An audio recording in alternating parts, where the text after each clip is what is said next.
ഓം നമോ നാരായണായ നമഃ. സ്വാമിയേ ശരണമയ്യപ്പ. നമസ്കാരം.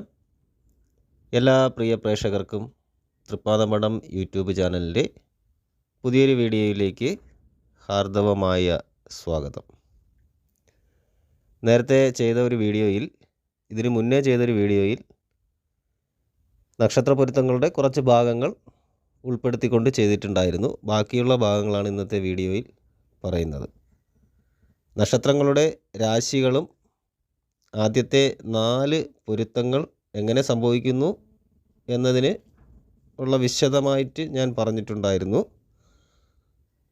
മറ്റ് പൊരുത്തങ്ങൾ പറയുന്നതിന് മുൻപ് ആദ്യമായി ചാനൽ കാണുന്നവർ ചാനൽ സബ്സ്ക്രൈബ് ചെയ്ത് ബെൽ ബട്ടൺ ആൾ എന്നത് തിരഞ്ഞെടുക്കുക. അങ്ങനെ ചെയ്താൽ മാത്രമേ പുതിയതായിട്ട് വരുന്ന വീഡിയോകളുടെ അറിയിപ്പുകൾ, നോട്ടിഫിക്കേഷനുകൾ നിങ്ങൾക്ക് മനസ്സിലാക്കുവാൻ സാധിക്കുകയുള്ളൂ. ഇവിടെ 5ാമതായിട്ട് വരുന്ന പൊരുത്തമാണ് ഗണപ്പൊരുത്തം എന്ന് പറയുന്നത്. ഇവിടെ നക്ഷത്രങ്ങളെ ദേവഗണം, മനുഷ്യഗണം, അസുരഗണം എന്നിങ്ങനെ 3ആയിട്ട് തിരിച്ചിട്ടുണ്ട്. അത് എല്ലാവർക്കും അറിയാവുന്ന ഒരു കാര്യം കൂടിയാണ്. ദേവഗണം, മനുഷ്യഗണം, അസുരഗണം എന്നുള്ളത് എല്ലാവർക്കും അറിയാവുന്ന കാര്യങ്ങളാണ്. അശ്വതി, മകയിരം, പുണർദം, പൂയം, അത്തം, ചോതി, അനിഴം, തിരുവോണം, രേവതി എന്നീ 9 നക്ഷത്രങ്ങളും ദേവഗണത്തിൽ പെടുന്നവയാണ്. ഭരണി, രോഹിണി, തിരുവാതിര, പൂരം, ഉത്രം, പൂരാടം, ഉത്രാടം, പൂരുരുട്ടാതി ഇവ 9ഉം മനുഷ്യഗണത്തിലും കാർത്തിക, ആയില്യം, മകം, ചിത്തിര, വിശാഖം, കേട്ട, മൂലം, അവിട്ടം, ചതയം എന്നീ 9 നക്ഷത്രങ്ങളും അസുരഗണത്തിലും പെടുന്നു. ഇങ്ങനെയാണ് 3 ഗണത്തിലായിട്ട് നക്ഷത്രങ്ങളെ സ്ഥിരീകരിച്ചിരിക്കുന്നത്. ഇവിടെ സ്ത്രീയും പുരുഷനും ഒരേ ഗണത്തിലാണെങ്കിൽ അത് വളരെ ശുഭകരമാകും. കൂടാതെ ദേവഗണത്തിൽ ജനിച്ച പുരുഷനും മനുഷ്യഗണത്തിൽ ജനിച്ച സ്ത്രീയും ആയാൽ ശുഭകരവും, അസുരഗണത്തിൽ ജനിച്ച പുരുഷന് മനുഷ്യഗണത്തിൽ ജനിച്ച സ്ത്രീ മധ്യമവും, മനുഷ്യഗണത്തിൽ ജനിച്ച പുരുഷന് ദേവഗണത്തിൽ ജനിച്ച സ്ത്രീ അശുഭവുമാകുന്നു എന്നുള്ളതാണ്. അസുരഗണത്തിൽ ജനിച്ച സ്ത്രീകളെ വർജിക്കണം എന്നും പറയുന്നുണ്ട്. ഗണപ്പൊരുത്തം ഇല്ലാതെ വരുന്ന സമയത്ത് മുകളിൽ പറഞ്ഞ കാര്യങ്ങൾ യുക്തിപൂർവം നോക്കി വിലയിരുത്തേണ്ടതാകുന്നു. അടുത്തതായും 6ാമതായും വരുന്നതാണ് യോനിപ്പൊരുത്തം എന്ന് പറയുന്നത്. സ്ത്രീയോനി നക്ഷത്രത്തിലും, അതായത് സ്ത്രീയോനി നക്ഷത്രത്തിലും പുരുഷൻ പുരുഷയോനി നക്ഷത്രത്തിലും ജനിച്ചാൽ യോനിപ്പൊരുത്തം ഉത്തമമാകുന്നു.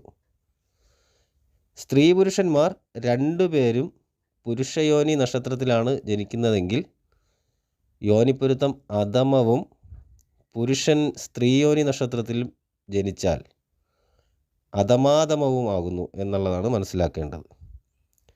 അശ്വതി, ഭരണി, പൂയം, ആയില്യം, മകം, ഉത്രം, ചോതി, വിശാഖം, തൃക്കേട്ട, മൂലം, പൂരാടം, ഉത്രാടം, തിരുവോണം, പൂരുരുട്ടാതി എന്നീ നക്ഷത്രങ്ങളെല്ലാം പുരുഷയോനി നക്ഷത്രങ്ങളും ബാക്കി വരുന്ന നക്ഷത്രങ്ങൾ സ്ത്രീയോനി നക്ഷത്രങ്ങളും ആണ്. അങ്ങനെ മനസ്സിലാക്കിയെടുക്കുക. പിന്നെ 7ാമതായി വരുന്നത് ദിനപ്പൊരുത്തമാണ്. ദിനപ്പൊരുത്തത്തിനെ കുറിച്ചാണ് ഇവിടെ പറയുന്നത്. അടുത്ത് പുരുഷൻ സ്ത്രീ ജനിച്ച നക്ഷത്രത്തിൽ നിന്ന് 5ാമതായിട്ട് വരുന്ന നക്ഷത്രത്തിൽ ജനിച്ചാൽ കഷ്ടമായിരിക്കും. 3, 7 നക്ഷത്രങ്ങളിൽ ജനിക്കുകയാണെങ്കിൽ അതികഷ്ടവുമാകുന്നു ഫലം. സ്ത്രീ ജനിച്ച നക്ഷത്രപാദത്തിൽ നിന്നും 88, 108 എന്നീ നക്ഷത്രപാദങ്ങളിൽ ജനിച്ച പുരുഷനും അതികഷ്ടമായിരിക്കും എന്ന് മനസ്സിലാക്കുക. സ്ത്രീ ജനിച്ച നക്ഷത്രങ്ങളിൽ നിന്ന് 3, 5, 7 നേരത്തെ പറഞ്ഞിട്ടുണ്ട്. ഈ നക്ഷത്രങ്ങൾ ഒഴികെ മറ്റ് നക്ഷത്രങ്ങളിൽ പുരുഷൻ ജനിച്ചാലും ജനിച്ച നക്ഷത്രപാദത്തിൽ നിന്ന് 88, 108 ഒഴികെ ശേഷമുള്ള പാദങ്ങളിൽ പുരുഷൻ ജനിച്ചാലും ദിനപ്പൊരുത്തം സംഭവിക്കുന്നു എന്ന് മനസ്സിലാക്കാം. പ്രധാനമായിട്ടും ജാതക പൊരുത്തത്തിൽ വശ്യം, ഗണം, യോനി എന്നീ പൊരുത്തങ്ങൾ വളരെ പ്രധാനപ്പെട്ട പൊരുത്തങ്ങളാകുന്നു. കൂടാതെ ഇതിൽ ഏതെങ്കിലും ഒന്ന് പൊരുത്തമായിട്ട് വന്നാലും ബാക്കിയുള്ള പൊരുത്തങ്ങളിലൂടെ ഇതിൽ ഏതെങ്കിലും ഒന്ന് പൊരുത്തങ്ങളായിട്ട് വന്നാലും സ്വീകരിക്കുന്നവരുണ്ട്. മറ്റുള്ള പൊരുത്തങ്ങൾ അടുത്ത വീഡിയോയിൽ പറയുന്നതാണ്. ഇതിൻ്റെ ബാക്കി വരുന്ന പൊരുത്തങ്ങളൊക്കെ അടുത്ത വീഡിയോയിൽ പറയുന്നതാണ്. അപ്പോൾ ഈ വീഡിയോ ഉപയോഗപ്രദമാണെന്ന് തോന്നിയാൽ മറ്റുള്ളവർക്ക് കൂടി മനസ്സിലാക്കുന്നതിന് വേണ്ടിയിട്ട് ഷെയർ ചെയ്ത് കൊടുക്കുക. വീഡിയോ ലൈക്ക് ചെയ്യുക. എല്ലാ നല്ലവരായ പ്രേക്ഷകർക്കും ശുഭദിനം നേരുന്നു.